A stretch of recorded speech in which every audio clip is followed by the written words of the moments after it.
Au moment où nous assistons à une mutation tous azimuts, que ce soit au niveau national comme international, il est temps qu'on parle de la gouvernance économique. Et oui, un concept en vogue, des fois même galvaudé, mais de quoi s'agit-il?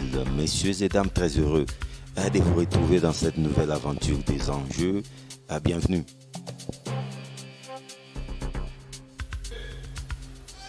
Place à présent à Eche Homo, c'est la célèbre rubrique qui nous fait découvrir notre invité des marques. Sam Bakasende est le coordonnateur délégué national de la coalition des organisations non gouvernementales congolaises de lutte contre la corruption et la promotion de la gouvernance économique, Kokoliko RDC en sigle.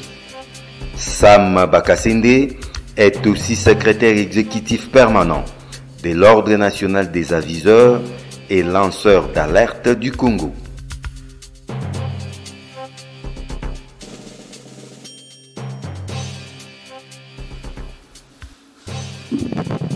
Sam Bakasende, pour la toute première fois dans le jeu, bienvenue.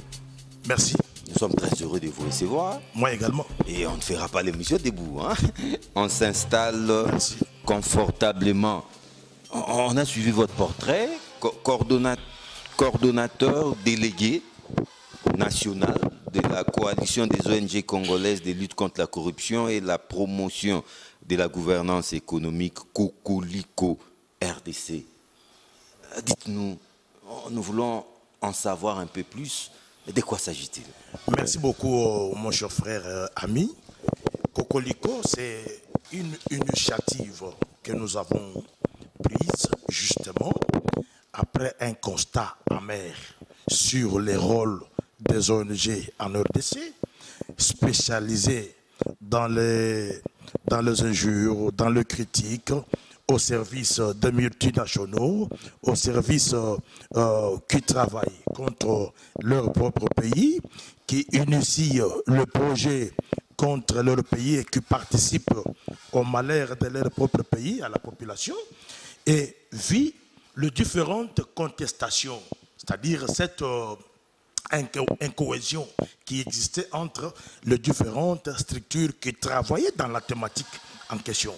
Alors nous avons réfléchi de nous mettre tous autour d'une table, et ça c'est sur l'appel du président de la République et sur l'initiative de Bakasende, que je suis avec d'autres collègues, notamment COAD, parce que Kokoliko, c'est une organisation qui a au moins 77 ONG qui est vrai, disséminée à travers la République, qui est vrai dans la lutte contre la corruption. On s'est dit, ça ne sert à rien de vivre séparés, chacun chez soi. Nous avons voulu conjuguer les efforts ensemble. C'est ainsi que nous avons créé Coalition des ONG congolaises de lutte contre la corruption, Kokoliko en sigle, une structure qui travaille sur des axes. C'est depuis quelle année comme ça? Ça existe, c'est bientôt 3 ans. 3 ans. Hein? Nous allons fêter... C'est une jeune structure. Nous allons fêter les 3e années le 6 novembre. Oh, mais c'est dans quelques jours. Le 6 novembre, nous fêtons les 3 années. Mais avant d'abord, ça fait depuis 1993 que je gère une structure qui nous a amenés dans de grandes assises citoyennes nationales et internationales qu'on appelle Réseau indépendant anticorruption, où je suis unitaire. RIAC a vu le jour, a déjà totalisé 23 ans. Et aujourd'hui, avec les amis, on s'est dit non, RIAC ne peut pas évoluer seul, t'as mieux faire la route ensemble avec les amis. C'est ainsi que RIAC, ma structure, qui était représentée à travers la République, et c'est sur cette base-là que mes pairs m'ont désigné comme coordonnateur délégué national. c'est par rapport à la vivacité, par rapport à la représentativité du RIAC au sein de la coalition. Donc c'est une organisation majoritaire, contrairement aux autres qui étaient représentés dans 5 provinces, 6 provinces, mais Kokoliko couvre la République démocratique du Congo. C'est ce point-là qui a permis que nous puissions, au jour d'aujourd'hui, assumer cette responsabilité en tant que coordonnateur délégué national. Mais au même moment, vous êtes aussi secrétaire exécutif permanent de l'Ordre national des aviseurs et lanceurs d'alerte du Congo. Bien sûr. C'est-à-dire? C'est-à-dire que nous nous sommes organisés avec les aviseurs, parce qu'il y a les aviseurs internes, externes. Dans chaque entreprise publique, il y a les aviseurs qui sont là, qui travaillent. En même temps, il y a aussi les aviseurs qui sont en dehors des institutions, en dehors des entreprises publiques. Nous nous sommes mis ensemble. Nous avons créé ce que nous appelons Ordre national des aviseurs du Congo et lanceurs d'alerte. C'est une nouvelle philosophie, une nouvelle dynamique que nous avons instaurée justement pour permettre à faciliter, n'est-ce pas, parce que le pouvoir enivre, le pouvoir ivre, le pouvoir tue. L'ivresse du pouvoir. Mais bien sûr. Alors, il faudrait qu'il y ait le garde-fou pour éveiller ceux qui gèrent à se rendre compte qu'ils ne gèrent pas les animaux et ceux qui sont gérés ne se rendent pas compte, se rendent compte qu'ils sont réellement gérés. C'est-à-dire favoriser la coalition, la cohésion entre les dirigeants et les dirigés. Techniquement parlant, nous parlons des gouvernés et des gouvernants. Donc, lanceur d'alerte et naviseur voit le mal et prévoit l'autorité à prendre toutes les précautions possibles. C'est ce que nous faisons. Et c'est différent avec la nuisance que nous avons assisté dans le fief des ONG qui travaillaient avec les organismes internationaux qui étaient là uniquement pour voir que le rouge, le noir, pour saboter les actions du gouvernement. Mais si la thématique change, c'est-à-dire les ONG lèvent l'option de l'accompagnement des institutions. Les organisations... Vous accompagnez les institutions? Non seulement on accompagne, mais aussi on prévoit les mécanismes pour essayer de participer à l'émergence du pays, à l'émergence de la gestion et à la performance, n'est-ce pas, de la gouvernance dans notre pays. Donc, les ONG doivent jouer un grand rôle, c'est-à-dire arriver là où le gouvernement est incapable d'arriver, les autres arrivent pour que le gouvernement s'assume, prenne ses responsabilités. Sam Bakasinde, c'est vrai, Kokoliko 3 ans, lanceur d'alerte, aviseur que vous êtes. Qui dit bonne gouvernance? La bonne gouvernance ne va pas sans lutte contre la corruption. Mais quel est le constat que vous avez fait? Ça fait 3 ans que nous avons assisté à une alternance porteuse d'espoir en République démocratique du Congo, mais d'après nos constats, la corruption continue à très bien se porter en République démocratique du Congo. En tout cas, c'est un mal qui semble avoir la peau dure. Merci mon cher ami. Vous avez raison. D'abord, il faut que nos téléspectateurs sachent que la corruption n'est pas un mot inventé en RDC. Ça, on est d'accord avec, vous êtes d'accord avec moi? Oui, c'est vrai. Ce n'est pas un mot. Non, mais Kanyaka. Mais bien sûr. Oui, ça existe. Même si ce n'est pas inventé en RDC. C'est un mot. Corruption en français, mais chez nous, ça existe aussi. Kanyaka, dans toutes nos langues, là, ça existe. C'est un mot transnational. Mais chez nous, était hérité en système, en mode de vie. Alors, comme chez nous, c'est ancré dans le veine parce que moi et vous, nous sommes une génération, n'est-ce pas, qui est née dans cette problématique dangereuse et qui a des conséquences néfastes. Quelles sont ces conséquences? La corruption aujourd'hui a multiplié les impayements. Vous avez les entreprises qui ont 36 mois d'arriérés, 36 mois d'impayement. Vous avez autant de problèmes, vous avez la guerre de l'Est, c'est le fruit de la corruption. C'est-à-dire qu'on préfère transiter par... Le fruit de la mafia.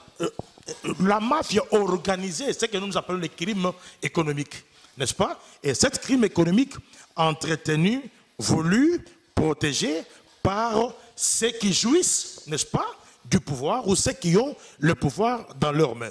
Et aujourd'hui, la corruption, on ne dit pas ici qu'Cocolico ne vient pas s'inscrire dans la logique de l'élimination totale de la corruption, mais une diminution de la tension de la corruption. C'est un aveu d'impuissance, un aveu d'échec de la part de la Cocolico. Ce n'est pas un aveu d'impuissance, c'est un aveu sur un certain, parce que il est important que nous participions à la diminution de la tension, c'est-à-dire diminution sensible du pourcentage de la corruption en RDC. Si en RDC, la corruption ou Kanyaka est à 100%, mais le travail que nous sommes en train d'abattre, ici il faut saluer les efforts, d'abord la volonté politique du président de la République, il faut saluer les initiatives pédagogiques du chef de l'État en créant la PLC, en créant CSM,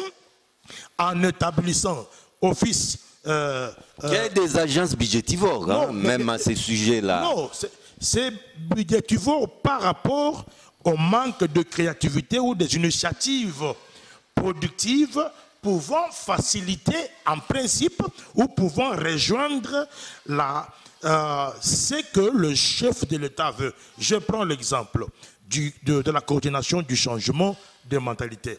Justement, ce sont des structures qui ont pour vocation de pénétrer la population, de pénétrer les dirigeants à un changement du système, à un changement, à un mode de vie qui se conforme à la participation des performances de l'État.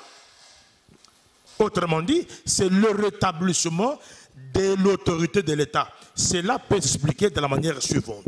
Il faut que l'opinion qui nous suive ce soir comprenne que nous avons, moi et vous, qu'il soit de la presse, qu'il soit avocat, qu'il soit magistrat, médecin, qu'il soit médecin, qu'il soit militaire, qu'il soit policier, qu'il soit député, qu'il soit sénateur, qu'il soit conseiller du chef de l'État, qu'il soit bourgmestre, qu'il soit gouverneur, qu'il soit ministre, qu'il soit chef de secteur, administrateur du quartier, chef du quartier, chef de rue, chacun participe à ces processus du changement de mentalité.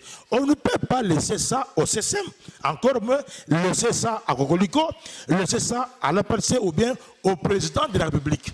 Mon cher ami, le chef d'État ne peut pas se substituer en ministre, en premier ministre, en gouverneur, au maire de la ville, au bourgmestre. Non, il a légué une portion de son pouvoir à cette catégorie de personnalité.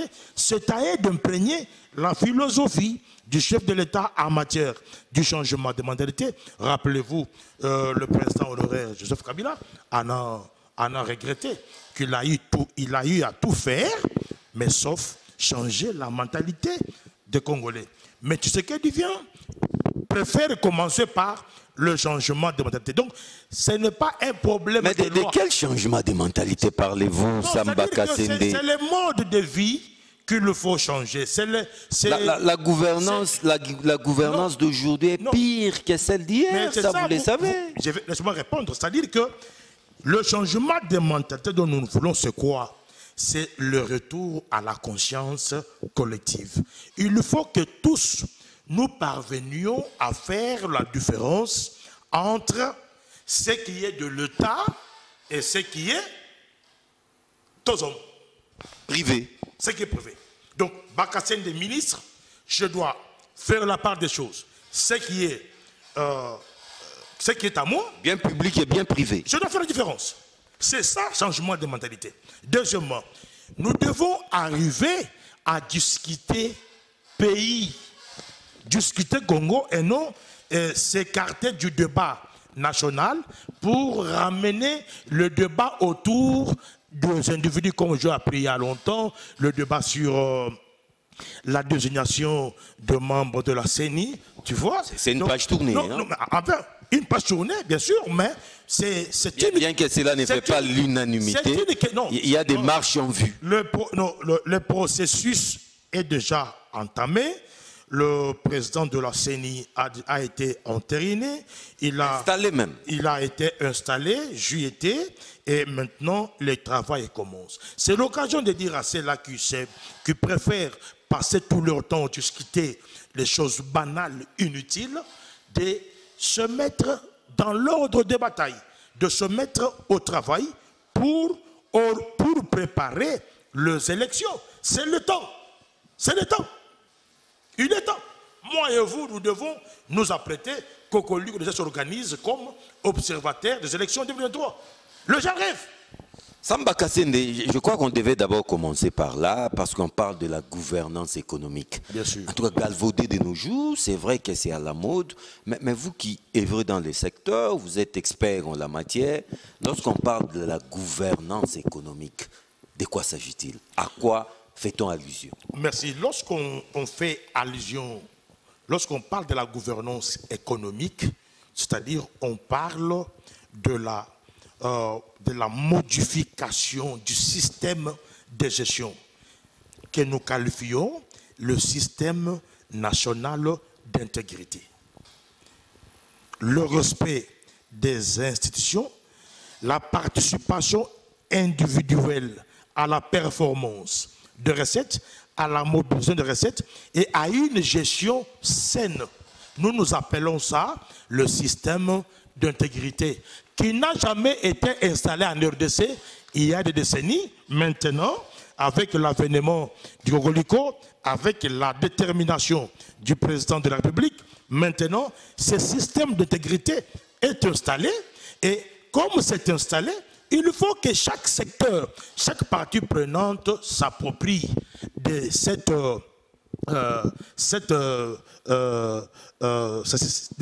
s'approprie de ce système d'intégrité qui est mis en place. C'est-à-dire, tu es préfet de l'école, tu es directeur des études, tu es professeur d'université, tu es recteur, tu es pasteur, parce que le pasteur doit avoir, en principe, parce qu'ils sont eux qui sont les éducateurs des masses, qui ont une masse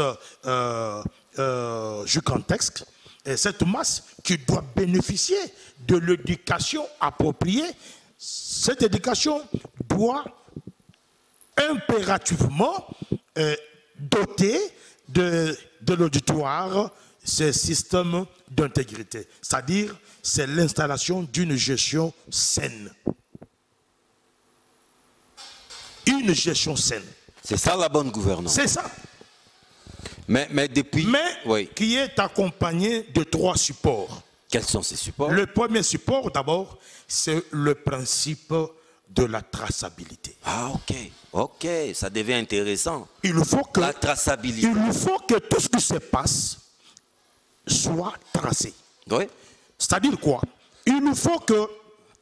Comme la taxe RAM, hein? Ça doit être tracé.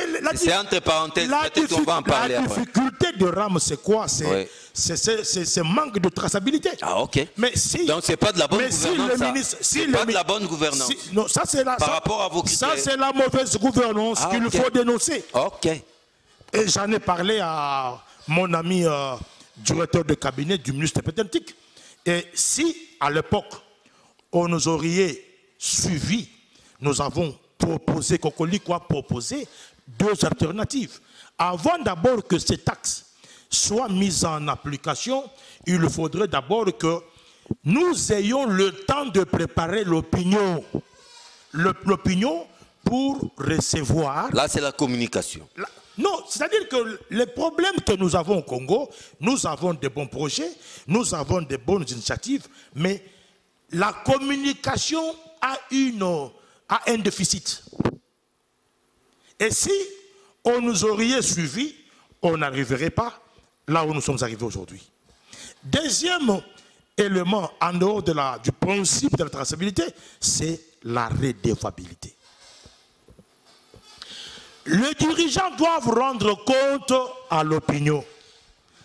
Et l'opinion doit être à la hauteur, doit être au courant de toutes les initiatives, tous les bons projets initiés par nos autorités. Et c'est cela même qui va garantir ce que j'appelle dans mon livre la cohabitation pacifique. Entre qui et qui?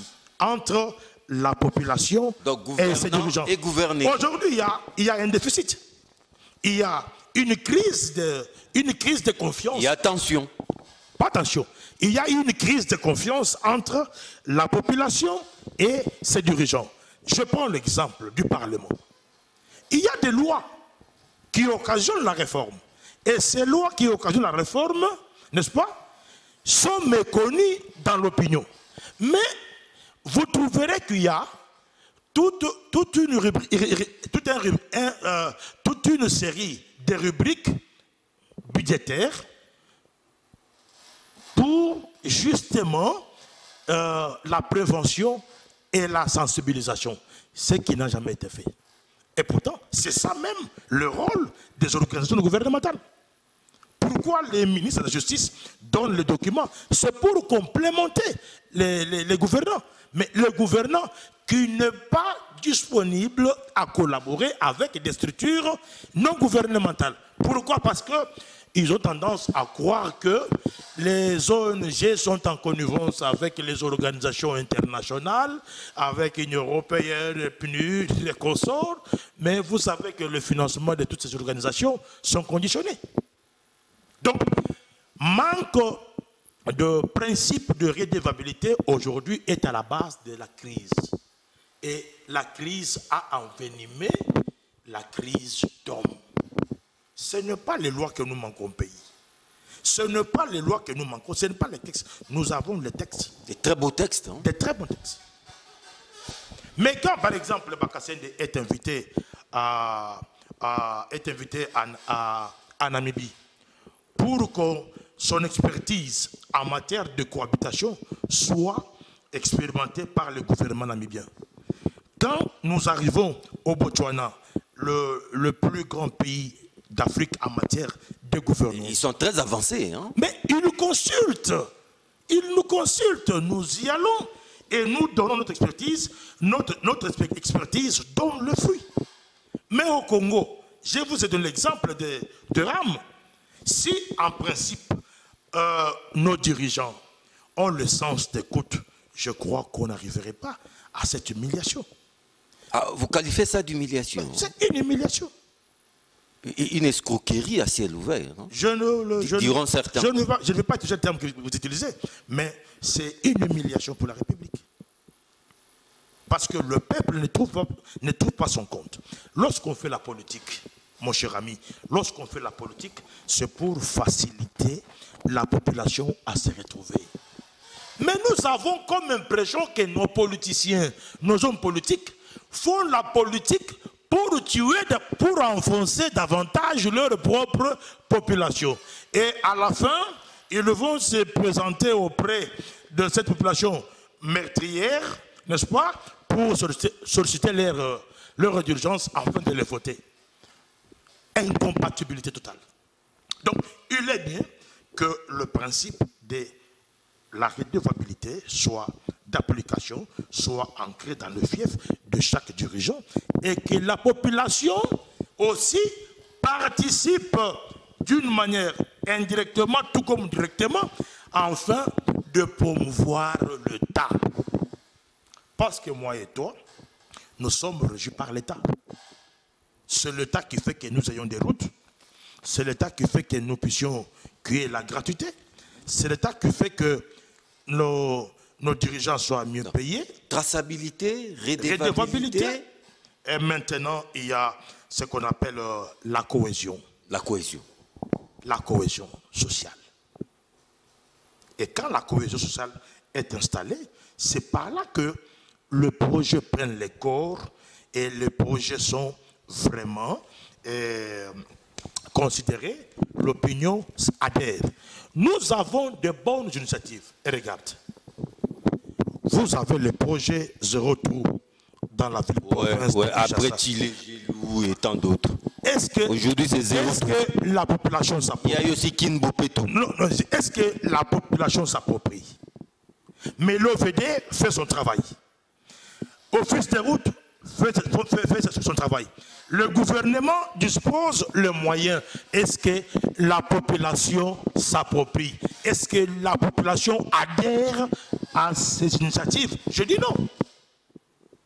Vous trouverez dans les caniveaux les gens qui jettent les immondices. Dans les caniveaux, nouvellement même construites, hein, on jette les immondices, on jette les saletés, et 2 jours ou 3 jours après, la route devient de la plaie. Il faut amener la population à adhérer aux initiatives gouvernementales. Il doit y avoir un plan sur ça. J'en ai essayé avec Namibie. Je suis heureux que je suis au moins consulté et les initiatives sont bénéficiaires. Nul n'est prophète chez lui. Vous avez l'impression qu'en RDC, on vous, au Congo, si on ne vous prend pas au sérieux. Au Congo, si tu veux être considéré, il faut aller en politique. Comme on est en train d'initier les gens que c'est la politique qui est une entreprise par excellence qui paye mieux. La politique donne des millions. C'est qu'il y a une erreur. Non, bon, c'est qu'il y a une erreur grave. Samba Kassinde, après avoir les conséquences, ça détruit l'éducation. Ouais. L'éducation est détruite. Après avoir précisé ces concepts de la bonne gouvernance, merci. On peut descendre même au niveau des entreprises publiques. Mais bien sûr. Mais constat, s'il faut prendre un exemple, une seule entreprise publique, je vais prendre la DGDA, qui a un rôle prépondérant à jouer en matière de recettes et renflouer la caisse de l'État, les trésors publics. Mais qu'est-ce que vous reprochez? Un constat malheureux. Nous assistons à une sorte de léthargie. Les agents d'abord ne sont pas très motivés. L'entreprise tourne au ralenti. Qu'est-ce qui se passe, Samba Kassinde? Merci. L'expérience que j'ai en matière de gestion des entreprises publiques, je peux faire le parallélisme entre, parce que vous avez cité DGDA, laissez-moi... Je n'ai pris que ça comme exemple. Laissez-moi énumérer. Il est vrai que dans le temps passé, DGDA produisait, mais la consommation de la DGDA était entre les mains d'un réseau mafieux. Et ces réseaux mafieux qui faisait perdre à l'État le recette, c'est-à-dire ce qui entrait était peu et ce qui sortait était tellement exorbitant. En termes de recettes, nous sommes l'unique pays au monde où le recette, il n'y a pas une traçabilité en matière de recettes. Tu me diras qu'il n'y a que le service, parce qu'il y a une différence entre le régie financière et le service d'assiette. Je parle parce que vous avez parlé de la DGDA, qui fait partie des régies financières. Un des principaux et qui n'est pas à la hauteur des enjeux. Non, ça dit... C'est ça les tableaux sont... C'était juste un problème d'homme. Depuis le changement, je prends l'exemple de l'actuel DG de la DGDA. Regardez, il s'est fixé comme objectif la performance de recettes. La modernisation des outils, n'est-ce pas, du travail, la sécurisation des frontières, n'est-ce pas? Et il a installé le système de contrôle, n'est-ce pas? Ce qu'on appelle Sidonia. Les contrôles citoyens. Non, Sidonia, c'est un système que la DGDA a installé, comme on aura avec les régies, le registre, l'appareil qui pourra être pour contrôler, pour numériser les finances publiques, n'est-ce pas? Il y a eu d'abord cette innovation. Donc, l'actuel DG aujourd'hui... La numérisation du service. Mais, bien sûr. C'est parce que le monde est devenu un village. C'est une question de s'adapter. Curieusement, le gouvernement a créé ces ministères, mais qu'il reste une lettre morte. C'est dangereux pour la République. Numérisation? Mais ce n'est pas opérationnel. Il n'y a pas un mécanisme. Les ministres étaient tombés malades, mais c'est ce que j'ai dit. Il y a eu un intérimaire. On ne peut pas bloquer l'État à cause. C'est ça la difficulté. Ça, c'est vrai. Lorsqu'on est en train de s'en... C'est comme on dit, le changement du Congo, c'est Tshisekedi. Non, c'est faux. Tshisekedi n'est qu'un instrument. Tout le monde doit participer au changement. Donc, je voulais dire qu'il y a une différence entre la gestion actuelle de la DGDA et l'ancienne gestion de la DGDA. Vous voulez dire les lignes bougent? Non, aujourd'hui, il y a une transparence en matière de gestion. Aujourd'hui, il y a la rigueur en matière de gestion. Aujourd'hui, il y a la traçabilité d'import-export. Donc, la DGDA a le contrôle de toutes les frontières. À partir du bureau du DG, il contrôle tout ce qui entre et tout ce qui sort. Les conditions sont réunies. Mais il faut aussi reconnaître qu'il y a un problème sérieux qui fait que la DGDA ne travaille pas, ou bien les agents de la DGDA ne fonctionnent pas convenablement. C'est le service de sécurité. Ils sont en insécurité? C'est le service de... Non, oui. Les agents de la DGDA qui sont aux frontières sont en insécurité. Ils sont exposés. Ils sont exposés au danger. Pourquoi? Parce que la plupart des marchandises qui entrent, la majorité des marchandises, ce sont le colonel, les hommes forts de la République. Le général. Ça aussi, le président de la République doit faire ça. Il doit y avoir un système. Les renseignements civils, l'ANER, le renseignement militaire sont en train de causer un grand préjudice au régime financier, aux frontières. Et ça pose un sérieux problème parce que c'est le cerveau moteur qui régénère les recettes de l'État. Vous avez été dernièrement à notre frontière de Loufou. Non. Le constat est toujours amer. J'ai eu affaire Sakanya, Kiloa, Kipushi, Kasumbalesa, Mukambo, Sakanya, n'est-ce pas? Et j'ai eu affaire le Djilolo aussi. J'ai eu affaire le frontier du Grand Katanga. Le constat est amer. C'est-à-dire que c'est ça même le plaidoyer.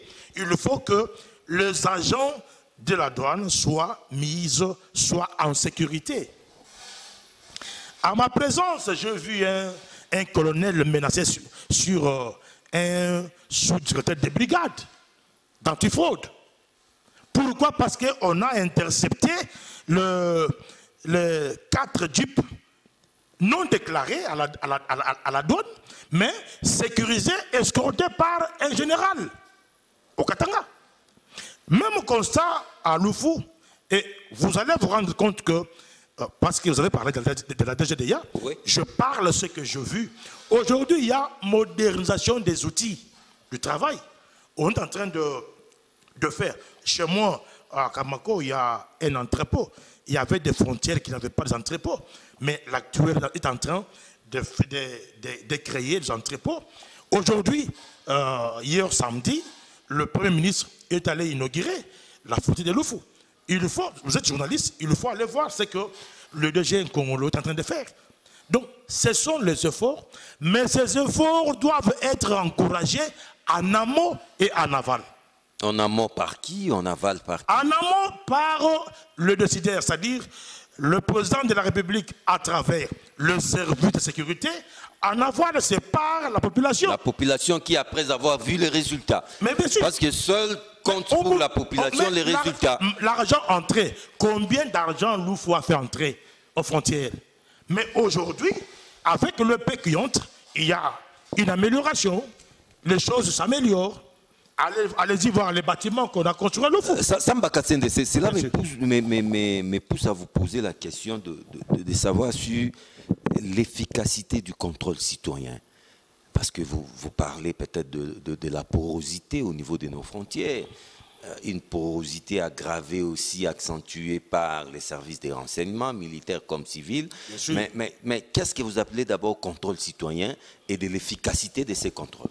Bien sûr, le contrôle citoyen, c'est justement une intervention citoyenne, n'est-ce pas? C'est l'implication de la population à dénoncer la contrebande, à dénoncer le fraude, à dénoncer les auteurs de contrebande, les auteurs, le fraudeur, afin de rapprocher les autorités compétentes pour qu'ils prennent les décisions qui s'imposent.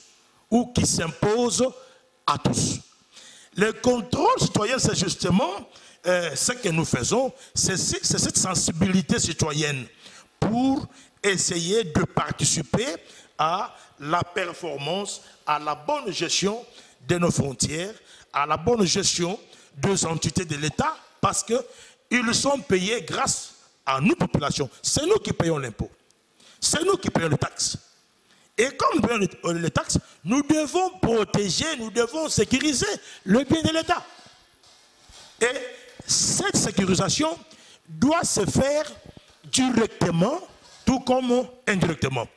Deuxième hypothèse, le Parlement qui est l'organe par excellence de contrôle, qui se retrouve limité pour des raisons politiques, ils sont incapables d'effectuer les contrôles, c'est-à-dire ils verront le mal, pour eux c'est le bien, parce que les députés peuvent aller et puis ils sont corrompus, on leur donne le per diem, ils rentrent, ils font le rapport, c'est normal. Alors, il y a l'UIGF qui est en train de faire c'est un de contrôle important qui est appelé contrôle concomitant, contrôle en amont, contrôle en aval et contrôle concomitant. Ce contrôle, aujourd'hui, est en train de pousser les dirigeants à craindre d'abord les deniers publics. Aujourd'hui, il y a une crainte qui est en train de naître dans le fief des dirigeants. Aujourd'hui, les gens ont peur à dire ce qui n'a pas IGF a royé l'angaï. Un lieutenant, un douanier à Benguié, bon, un coopérant à Benguié qui a un moutonaïe na Mukambo, à Kende, non, non. Papa, tout le monde n'a pas ngambo, IGF Azali. Et puis, DG Ngongolo a suspendre opérateurs et fonctionnaires qui sont dans les contrebandes, ils subissent la rigueur de la loi. Donc, le contrôle citoyen à travers le monde existe. Ici, chez nous, ça n'existait pas parce que les gens ne connaissaient pas l'utilité, l'importance du contrôle citoyen. C'est pourquoi Cocolico est en train de former, les aviseurs, de former les lanceurs d'alerte, justement pour assumer le contrôle citoyen. C'est comme à Loufou, nous avons installé les aviseurs qui sont là-bas pour suivre les mouvements et suivre les dirigeants, ceux qui ont la gestion dans leurs mains, comment est-ce qu'ils mettent en application le système d'intégrité nationale. Mais parlons un peu pour terminer, parce que nous sommes presque à la fin, lanceur d'alerte, aviseur, c'est quand même un métier dangereux, même ailleurs. Ce n'est pas seulement ici au Congo. Vous êtes souvent exposé. Craignez-vous des fois pour votre sécurité? Non, nous ne craignons rien. C'est Dieu que... Vous foutez votre nez des fois dans les affaires qui ne vous concernent pas, diront certains. Je suis vraiment serein parce que nous faisons un travail. Ce que nous faisons, c'est un service que nous rendons un service dangereux. Que nous rendons à l'État congolais. C'est à l'État de savoir comment est-ce qu'il faut nous protéger. Voilà pourquoi nous sollicitons en urgence et nous saluons. Mais combien d'alertes avez-vous déjà lancées? Qu'est-ce que vous avez fait jusque-là? Si vous étiez demandé de vous auto-évaluer. Oui, jusqu'ici, nous avons déjà formé 344 lanceurs d'alerte qui sont sur terrain. Dissimulés, n'est-ce pas? Je prends c'est quand même un travail des flics aussi. Oui, la ville de Kinshasa a au moins 87. C'est peu. La ville de Lubumbashi a au moins 56. La ville de... Jimaï, Kananga. Kananga, on a Chikapa bientôt là, on va les former. Et vous voyez qu'on est en train d'aller faire ce travail. Congo central, nous avons formé à peu près 500 et quelques, n'est-ce pas? Il y a déjà un grand travail qui est abattu. Et ce sont les moyens qui nous manquent. Vous savez que c'est un métier qui n'est pas soutenu, qui n'est pas financé. Et chaque aviseur fait son travail. À ses risques et périls, d'ailleurs. Non, il travaille. Je viens de voir un aviseur qui a dénoncé les contrebandes et les contentieux. Il a été payé par la DGDA. Ici, nous saluons quand même l'esprit managérial du DG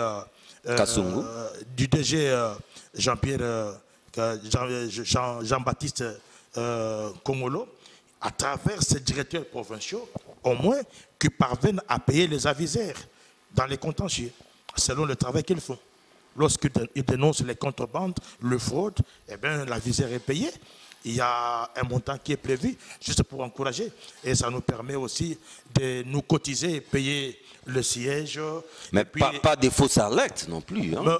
Est-ce que depuis que nous avons commencé, avez-vous déjà vu Cocolico faire une alerte contestée? Fausse alerte. Une dénonciation contestée?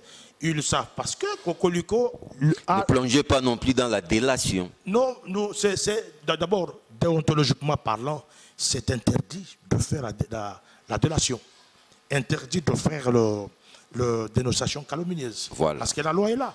Et chaque aviseur a pour outil les lois de la République. Donc, c'est très important. Nous sommes très curieux, nous sommes contents de ce qui se passe. Ce qui est important pour nous, c'est que l'État nous soutienne et nous avons besoin pour accompagner c'est très important. Sam Bakasende, nous voici, là on atterrit. Hein. Nous on a pour rituel de terminer notre émission debout. Qu'est-ce que vous pouvez dire en guise de conclusion pour des milliers de Congolais et même des non-Congolais qui nous ont suivis à travers le monde? J'en appelle à une bonne conscience, à une conscience collective. Ça fait longtemps que nous avons abandonné notre pays, notre État, notre nation. C'est ça le temps où chacun, là où il se trouve, peut donner à l'État, peut produire les meilleurs de lui-même à l'État congolais, et à l'État congolais de prendre ses responsabilités. L'État doit prendre ses responsabilités, doit s'assumer en tant que l'État, et la population doit adhérer à des bonnes initiatives. Donc, je profite pour annoncer notre assise citoyenne qui va s'effectuer au Kasaï Chikapa. Nous saluons ici le gouverneur Dieudonné Mpieme et tout son gouvernement, Madame la ministre Malouka et l'honorable président de l'Assemblée provinciale, Mouchitou Ngenge. Donc, bientôt là, demain matin, demain lundi, nous sommes à Loufou pour aller visiter réellement, confirmer ce qui est fait parce que c'est les trésors. Contrôle citoyen. C'est ça. Donc, nous souhaitons bon boulot à tout le monde, à chacun de prendre conscience, de faire le mieux pour son pays, pour sa patrie. Sam Bakasende, merci beaucoup et au plaisir de vous retrouver très vite pour d'autres questions à caractère économique, hein, parce qu'on est trop habitué à ne parler que politique dans ces pays. Je suis disponible. Merci beaucoup. C'est moi qui vous remercie.